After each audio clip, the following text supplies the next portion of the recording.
മഹാദേവൻ്റെ അനുഗ്രഹം എല്ലാ ഭക്തരിലും നിറയട്ടെ. ഭക്തരെ, ജീവിതം എപ്പോഴും സങ്കീർണമായിരിക്കും. അതിനാൽ കാര്യങ്ങൾ എളുപ്പമായി തീരുന്നതുവരെ നിങ്ങൾ കാത്തിരിക്കരുത്. എല്ലാം ശരിയായതിന് ശേഷം സന്തോഷിക്കാൻ നിങ്ങൾക്ക് സമയം കിട്ടി എന്ന് വരില്ല. നിങ്ങളെക്കുറിച്ച് 3 കാര്യങ്ങൾ അറിയുന്ന ഒരാളെ വിശ്വസിക്കുക. നിങ്ങളുടെ ചിരിയുടെ പിന്നിലെ വേദന, ദേഷ്യത്തിന് പിന്നിലെ സ്നേഹം, നിങ്ങളുടെ നിശബ്ദതയുടെ കാരണം. ഭക്തരെ, ചെയ്യുന്ന പ്രവർത്തനങ്ങളിൽ അചഞ്ചലമായ വിശ്വാസവും വിജയം വരെ പോരാടാനുള്ള മനസ്സുമുണ്ടെങ്കിൽ വിധി നിങ്ങൾക്ക് അനുകൂലമായിരിക്കും.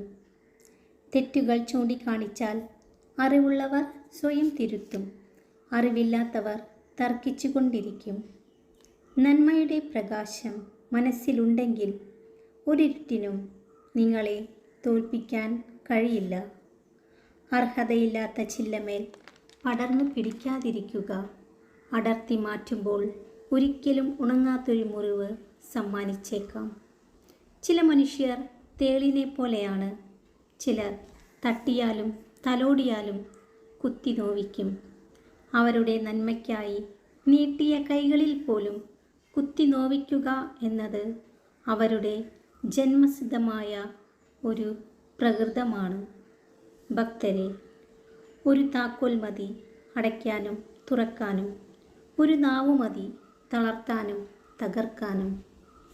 സങ്കടമായാലും സന്തോഷമായാലും ഒരുപോലെ നിങ്ങളെ കേട്ടിരിക്കാൻ കഴിവുള്ള ഒരാൾ മതി ജീവിതത്തിൽ.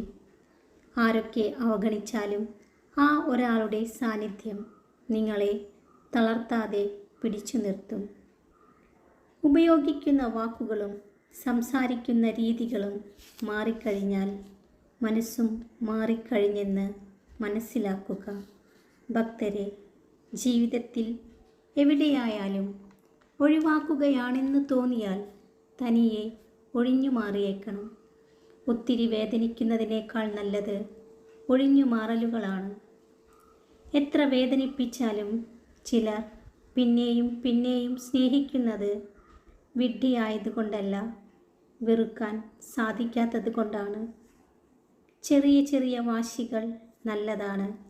ആരെയും തോൽപ്പിക്കാനല്ല, സ്വയം ജയിക്കാനുമല്ല, സ്വന്തം നിലപാടിൽ ജീവിക്കാൻ. ഭക്തരെല്ലാം സന്തോഷത്തോടു കൂടിയിരിക്കുക. മഹാദേവൻ്റെ അനുഗ്രഹം എല്ലാ ഭക്തരിലും നിറയട്ടെ. ഓം നമഃ ശിവായ.